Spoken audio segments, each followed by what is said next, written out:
Salut, je suis très heureuse de te retrouver aujourd'hui dans cette petite vidéo qui, normalement, devrait pouvoir t'intéresser. On va y parler du ventre que beaucoup de personnes voudraient avoir plat, qui parfois porte des petites réserves de gras dont on voudrait se débarrasser ou qui est tout simplement ballonné. Bref, je vais te donner mes petits conseils et informations pour avoir un ventre plat. Et bien sûr, on va commencer par le gras. Alors le ventre peut être le siège de petits bourrelets dont on voudrait parfois se débarrasser. La prise de gras, notamment autour du ventre, est évidemment liée à l'alimentation et notamment un régime alimentaire non adapté, trop riche en calories, déséquilibré et à une consommation d'aliments que le corps va préférer stocker plutôt qu'utiliser, à savoir les sucres et aliments raffinés et les graisses principalement saturées. D'où l'importance de connaître ses besoins énergétiques et de manger les aliments les moins transformés possibles. Je te rappelle que j'ai fait une petite vidéo sur comment déterminer ses besoins caloriques, tu la retrouveras sur YouTube, donc n'hésite pas à aller la voir afin d'avoir toutes les informations nécessaires pour déterminer tes propres besoins énergétiques. Le stress joue un rôle énorme quant au stockage de gras d'une manière générale et donc autour du ventre et notamment à cause de la libération de cortisol. Le cortisol va tout simplement favoriser les pics d'insuline qui eux vont favoriser le stockage des graisses. Donc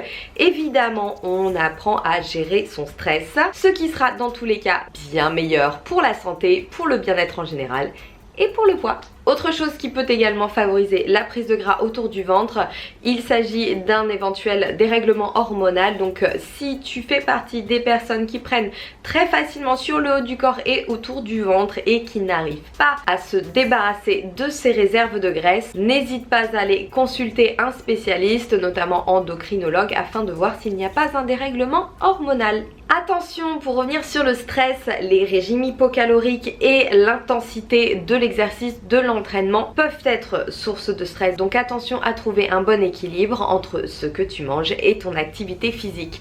Et oui, le surentraînement peut parfois faire prendre du gras. Deuxième chose importante, la posture. Et oui, quand on se tient mal, on a tendance à avoir le ventre complètement relâché. Et ça, c'est une posture qui concerne énormément de personnes. La colonne vertébrale étant S, si la courbure du haut s'accentue, celle du bas va également s'accentuer. C'est une réaction en chaîne qui est tout à fait normale. Donc si ta posture est mauvaise, que tu as les épaules qui tombent en avant parce que notamment tu travailles beaucoup sur un ordinateur ou tout simplement en position assise ou sur un poste de travail, il y a de fortes chances que le bas de ton dos se creuse également et que ton ventre ressorte davantage. Donc l'amélioration de la posture par le biais d'un travail de renforcement des muscles posturaux et du dos et des abdominaux profonds permettra d'avoir une bien meilleure silhouette. J'en profite d'ailleurs pour dire que la posture permet aussi d'avoir visiblement la poitrine plus haute et que ça c'est beaucoup plus efficace que d'essayer de travailler ses pectoraux pour faire remonter sa poitrine. Voilà, maintenant les filles, vous savez. À propos de posture, j'ai également fait une vidéo sur le sujet que je t'invite à voir sur ma chaîne YouTube. J'y partage tous mes petits conseils, je t'explique comment ça fonctionne et surtout tu auras des petits exercices à faire que tu peux ajouter à tes entraînements, que tu peux faire à la maison, le tout de manière rapide et très simple et qui en plus te permettront de soulager d'éventuels maux de dos si tu en as. Alors justement, on en vient aux abdominaux. Deux choses concernant les abdominaux. Ce ne sont pas eux qui font avoir le ventre plat, ce ne sont pas eux qui font perdre du gras autour du ventre. Donc on oublie les séries interminables d'abdominaux, on oublie les cours d'abdominaux. Ça n'est absolument pas ça qui aura un impact direct sur le ventre. Par contre, ils peuvent être très néfastes puisqu'en général, ces abdos que l'on appelle hyperpressifs à coup de crunch à répétition ont tendance à faire ressortir le ventre, donc ça n'est absolument pas intéressant, et en plus à repousser les organes vers le bas, ce qui fait pression sur le plancher pelvien, le périnée, qui à terme va tout simplement l'affaiblir et celui-ci va se relâcher. Donc c'est vraiment mauvais pour le périnée. On oublie les crunchs, on oublie les abdominaux à répétition, on oublie les machines à crunch, aucun intérêt. Petit aparté sur les abdominaux, travailler, renforcer ces abdominaux peut être très intéressant d'un point de vue fonctionnel puisqu'ils vont t'aider notamment à réaliser des exercices de force. Donc le travail de gainage qui est notamment très pratiqué en gymnastique est très important, mais enchaîner des séries d'abdominaux à but esthétique n'a aucun intérêt. Alors il y a toutefois un travail abdominal qui va être intéressant à faire. Il y a ce que l'on appelle le muscle transverse qui est ta gaine naturelle et dont je parle dans ma vidéo sur la posture. Ce muscle transverse, il est tout autour de ta taille à l'intérieur, c'est le plus profond, c'est pas les tablettes de chocolat, c'est pas les obliques sur les côtés, il est en dessous et il fait tout le tour. Et lui, tout simplement, son rôle, hop, c'est de faire office de gaine naturelle. Donc il va à la fois tenir le dos et les organes vers l'intérieur. Quand le transverse est relâché, hop, le ventre part vers l'avant. En plus j'ai mangé, donc là ça se voit bien. Quand le transverse est engagé, hop, tout est rabattu vers l'intérieur. Je peux continuer à parler, je peux continuer à respirer et ma sangle abdominale, ma colonne vertébrale sont bien maintenues. Le muscle transverse, il ne se connecte pas comme un biceps, c'est-à-dire qu'on peut pas décider de connecter le transverse comme on pourrait décider de connecter le biceps en bougeant le bras. Alors ce muscle-là, il est expirateur, il se contracte sur l'expiration. Si tu mets ta main sur ton ventre et que tu tous, tu le sentiras se contracter.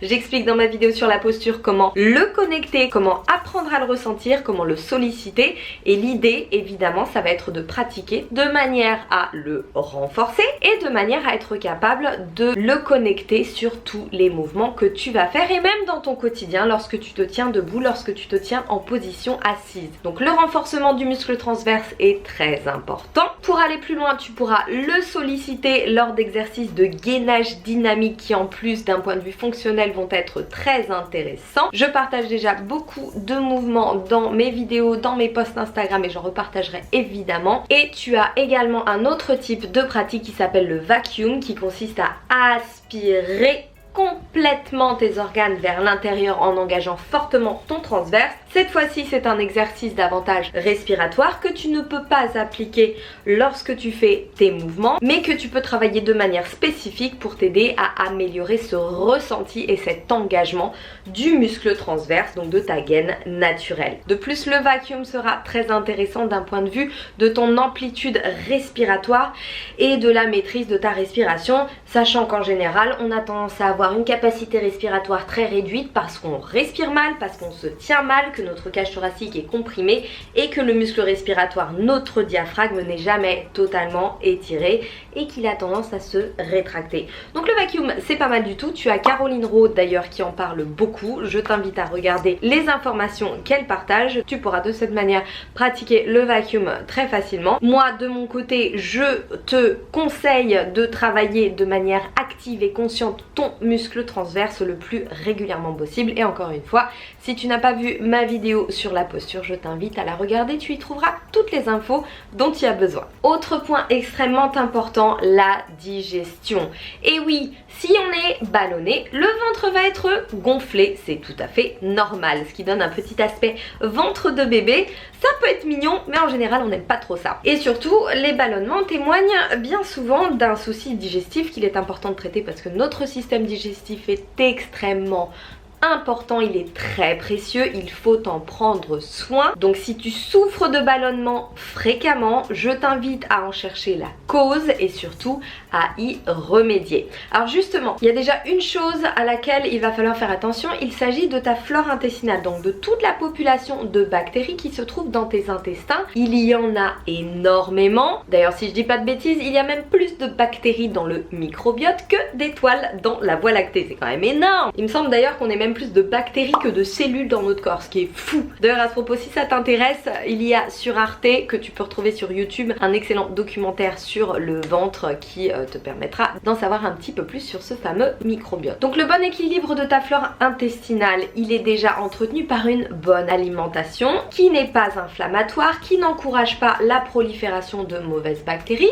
qui nourrit les bonnes bactéries, donc riche en prébiotiques. Les prébiotiques nourrissent et permettent de multiplier les bonnes bactéries et qui n'agresse pas ta barrière intestinale. Donc évidemment les aliments pro-inflammatoires comme les fritures et graisses, les produits raffinés, les produits laitiers, l'alcool ne sont absolument pas amis de cette population intestinale et même plus généralement de ta barrière intestinale. Donc fais très attention à ta consommation d'aliments de ce type, limite-les au maximum. Déjà de toute façon ils ne sont ni bons pour ta santé, ni bons pour ta shape et comme tu peux le voir, ni bons pour ton microbiote. Alors justement, veille également à avoir un apport en fibres suffisant. Malheureusement, surtout lorsque l'on mange des produits transformés, des plats tout faits, on a souvent un apport en fibres qui n'est absolument pas suffisant et on a même souvent tendance à manger trop de protéines, notamment trop de protéines animales qui elles restent coincées dans notre système digestif et qui occasionnent ballonnement, fermentation, constipation. Donc si tu souffres de ce genre de symptômes,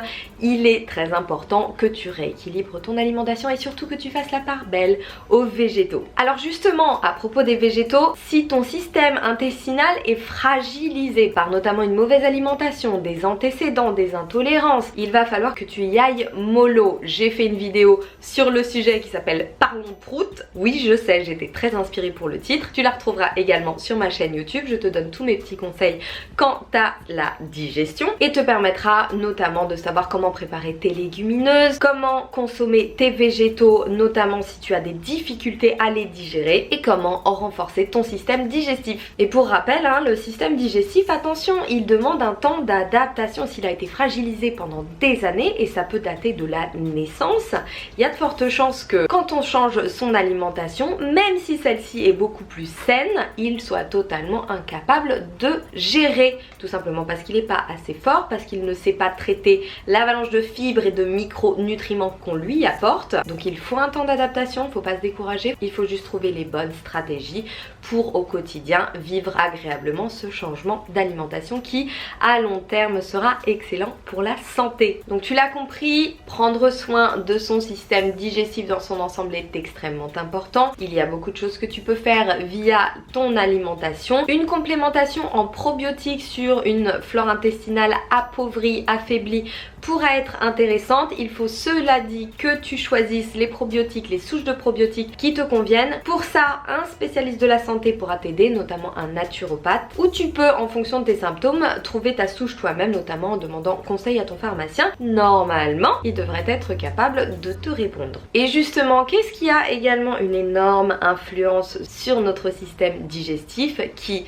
je le rappelle ou je te l'apprends, a son propre système nerveux, c'est le système nerveux entérique. Il s'agit du système nerveux central. Il faut savoir que ton système digestif est directement lié au système limbique qui est le siège de tes émotions. Donc tu peux très facilement comprendre que toute source de stress, choc émotionnel, peur, fatigue vont immédiatement impacter ta digestion. Donc travailler de ce côté-là sur tes émotions, sur ta gestion du stress sera extrêmement important quant à ta digestion.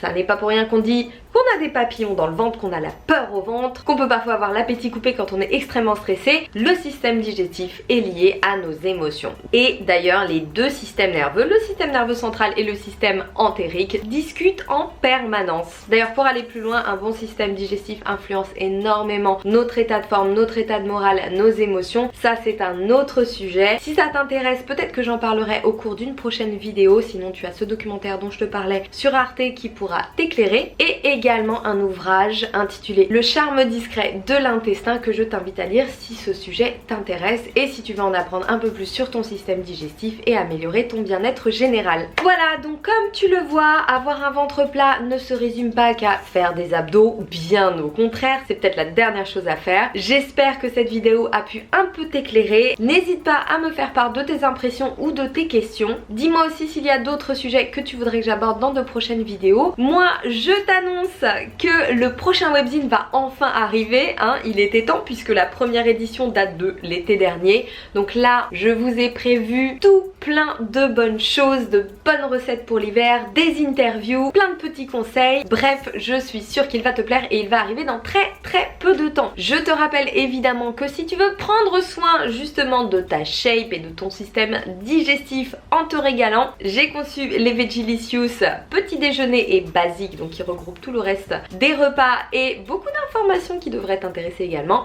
Tu pourras les retrouver sur mon site en plus de mes programmes d'entraînement. Et d'ailleurs, s'il y a des personnes autour de toi qui ont elles aussi envie de se régaler ou de s'entraîner, ça peut être une bonne idée cadeau. Allez, je te laisse, j'espère que cette vidéo t'a plu et je te dis à très bientôt.